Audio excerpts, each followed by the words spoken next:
Le plateau de la CAN 2025 qui se joue au Maroc. 0 but à 0. Bon, 2 buts à 0, je vais dire. 0 but contre 2. Côté nigérian, finalement, la logique a été respectée dans cette rencontre. Le Nigeria a commencé tabour battant. Finalement, ils ont été récompensés par ces 2 buts. Oui, absolument. En fait, c'est ce qu'on a évoqué pendant la mi-temps. Il fallait être efficace en seconde explication parce que les occasions, ils n'en ont pas manqué depuis la première mi-temps. Il fallait juste être réaliste devant les buts. Ils l'ont été. 2 buts, c'est suffisant. Même si, dans le contenu, on a vu qu'ils auraient pu marquer un troisième but. Mais franchement, on a vu une équipe qui est du niveau standing international, niveau Coupe du Monde. Rien à dire. Du début à la fin, on a eu un jeu intense de la part des Nigérians. Une tactique à couper le souffle. Respect pour Sekou Chel parce que c'est aussi lui l'artisan de cette victoire. Je le disais tout à l'heure en off que les Maliens peuvent regretter son limogeage à la tête des aides. Absolument, absolument. Ils ont précipité les choses, ils n'ont pas patienté avec lui. Mais là, il remonte sur les 2 dernières CAN. Je pense qu'en termes de jeu proposé, c'est l'un des meilleurs coachs. Après, sur le résultat, est-ce qu'il gagnera la CAN? Ça, c'est une question qui reste posée. Surtout que le prochain adversaire s'appelle le Maroc, qui est aussi une très belle équipe. Même si on me dira que l'arbitrage les a aidés, mais les 2 buts qu'ils ont inscrits hier, c'était Limpide et Djoulde. La possession était nigériane, même si l'Algérie a un peu rehaussé le niveau du jeu en deuxième période. Au lieu de 35, ils sont montés à 43%. Oui, avec les différents changements, on a vu une animation côté Algérie. Et ils ont cherché le ballon avec la rentrée de Bagdad Bounedjah et Boulbina également. Donc ça rehaussé un petit peu le niveau tactique, la possession de balle, vous l'avez dit. Et finalement, il y a eu 3 tirs en deuxième période parce qu'en première période, c'était 0 tir. Il n'y a pas eu de cadré parce que l'efficacité a manqué. Ils ont été beaucoup sévrés du ballon offensivement. Donc, c'est une défaite logique. Quand on regarde du début jusqu'à la fin, ce sont des Nigérians qui ont mérité, qui ont cherché la victoire, qui ont mis l'Algérie dans un éteignoir dans tous les secteurs, au niveau de la défense, milieu, l'attaque. Donc, je crois que c'est vraiment une très belle équipe du Nigeria. Félicitations à Eric Sekou Chel qui a fait un très bon travail. Il avait perdu les mois passés au niveau du CHAN avec l'équipe locale du Nigeria. Il ne se décourage pas, il continue avec les seniors encore. Donc je crois que c'est le travail qui paye.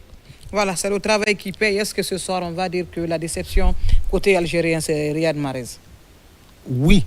Là, on est forcément d'accord parce que quand on est un joueur du standing de Riyad Mahrez et surtout capitaine, et qu'on n'arrive pas à exister dans un grand rendez-vous comme ça, quart de finale face à une équipe comme le Nigeria, forcément, c'est une déception. Mais dans l'ensemble, on n'a pas vu un Algérien qui a su sortir du lot, pour lequel on va dire il a été étincelant. En première mi-temps, Lucas Zidane a tenu la baraque, mais en seconde explication, on a vu que, franchement, c'était une équipe en face qui était trop forte. Surtout sur le deuxième. Et de rajouter à l'analyse de Djoulde, ce que je voulais surtout dire, c'est que les Nigérias, c'est eux qui décident quand ils veulent vous laisser un peu respirer. C'est ce qu'on a senti sur le match. Ce qu'on a vu, voilà, il y a eu quelques changements, mais les Algériens, pendant les périodes pendant lesquelles ils ont respiré, c'est que le Nigeria a décidé de ralentir un peu la cadence, sans quoi ça aurait été un rythme infernal jusqu'à la fin. Voilà, est-ce que Boumnouja devrait commencer le match? Parce qu'au moins, quand il est rentré, je crois qu'ils ont un peu rehaussé le niveau du jeu algérien. Vous savez, le match déjà fini, c'est des interrogations peut-être logique, mais quand on voit sur la suite de la compétition, les 2 jeunes qui étaient titularisés ont plutôt proposé des choses assez intéressantes. Pratiquement, on va dire c'était les 2 meilleurs Algériens, hormis les défenseurs Aïssa Mandi et Ben Sebaini. Donc les 2 jeunes qui étaient devant étaient assez intéressants sur la compétition. C'est ce qui a certainement poussé l'entraîneur de les mettre. Mais vous avez raison, sur des rencontres comme ça aussi, on peut passer à miser sur l'expérience, à miser sur la grinta, parce que Bounedjah, ce qu'on reconnaît en lui, c'est que c'est un joueur très bagarreur qui se bat beaucoup. Peut-être que ça aurait pu faire la différence, ça, on ne sait pas, on n'est pas prévoyant, mais il aurait pu avoir quelque chose, une carte à jouer quand même. Voilà, on a vu une fin de match un peu désastreuse parce que là, on n'avait pas besoin de ces images lors d'une compétition comme la CAN Djoulde, venir se battre, attaquer l'arbitre, alors que l'arbitre sénégalais, pour une fois, l'arbitrage a été clean. Ah oui, en tout cas, à mon avis. En tout cas, moi, j'ai apprécié la gestion de l'arbitre. Il a fait un bon travail. Donc maintenant, je reviens sur votre question. Bounedjah, Amin Amoura.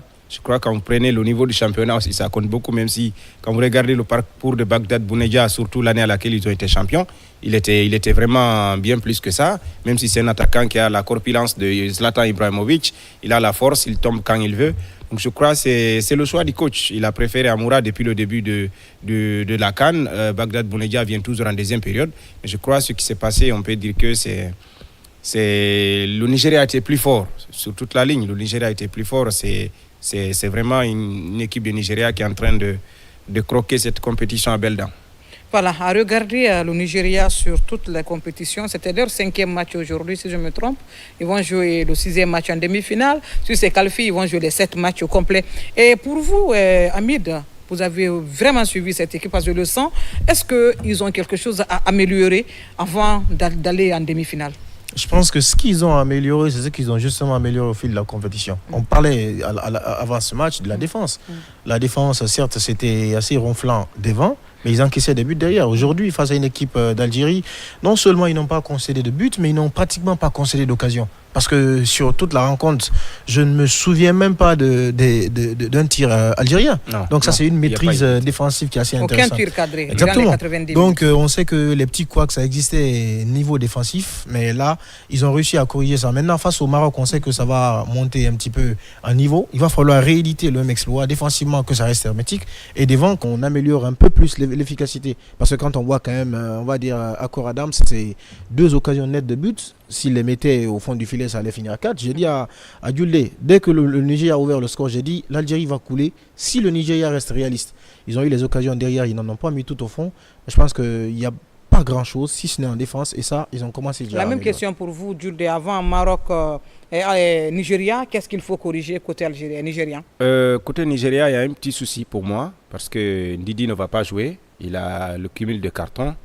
Là, c'était un coup dur pour le Nigeria, parce que c'est le capitaine. Il joue dans un grand club à Beşiktaş en Turquie. Et au niveau du Nigeria, c'est un véritable leader, parce que même ici, quand il y a eu des bruits de couloir au niveau concernant les primes, oui, c'est lui qui a pris sa responsabilité. Il dit, si la fédération ne paye pas, moi je paye les primes. Donc c'est quand vous perdez des joueurs comme ça, contre le pays hôte, ça va être un coup très dur, mais peut-être comme il a 4 jours de préparation ou 3 jours, je crois qu'il va trouver son remplaçant idéal. Mais pour moi, c'est un coup dur pour le Nigeria.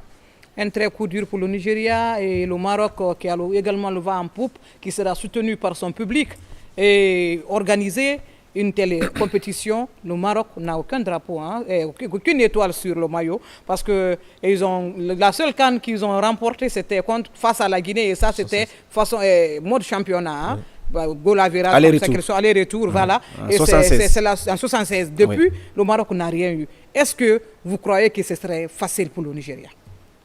Je dirais plutôt que pour l'une ou l'autre des équipes, ça ne sera pas facile, parce que c'est quand même 2 équipes qui affichent un niveau assez intéressant. Le Maroc, certes, il y a encore des doutes qui persistent quant au contenu proposé. Est-ce que la Mayonnaise a vraiment pris?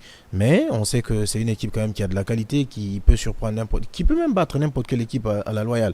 Ça, c'est une évidence. Mais en face, ce que j'ai vu côté nigérian aujourd'hui, le pressing que l'on met, le replacement tactique, je ne sais pas si les gens se sont rendus compte de l'effort fourni par des milieux comme Onyeka, Ndidi, Iwobi avec une certaine masterclass, la qualité des passes à casser les lignes, c'est quelque chose qui est impressionnant. Donc face au Maroc, je crains plus pour l'équipe organisatrice que pour l'équipe du Nigeria, qui va arriver quand même décontractée, qui est très expérimentée. Vous regardez ça, c'est un groupe qui était en finale il y a 2 ans en arrière. Ouais, en arrière. Les gens se sont surpris d'ailleurs du fait qu'ils ne soient pas qualifiés en Coupe du Monde. C'est une équipe pratiquement fournie sur toutes les lignes.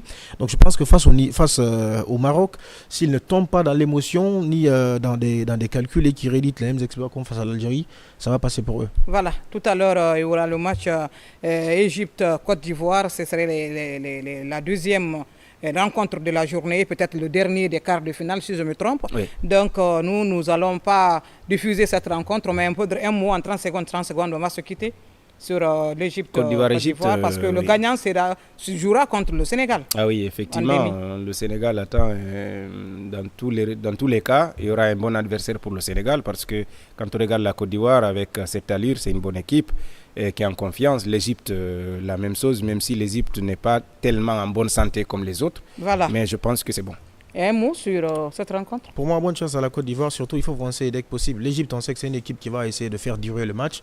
Et sur la durée, on sait qu'ils sont forts dans la gestion. Voilà, fidèles téléspectateurs, vous l'avez compris, c'était l'essentiel de ce plateau spécial à Cannes 2025 qui se joue au Maroc. Merci Hamid d'être venu sur ce plateau. Rien, et bon retour à la maison. Merci sincèrement. Djouldé, merci et à très bientôt pour d'autres émissions. Fidèles téléspectateurs, au nom de toute l'équipe technique qui m'a aidé à réaliser ce plateau spécial, nous vous disons merci et bonne suite de programme sur la RTG. Au revoir.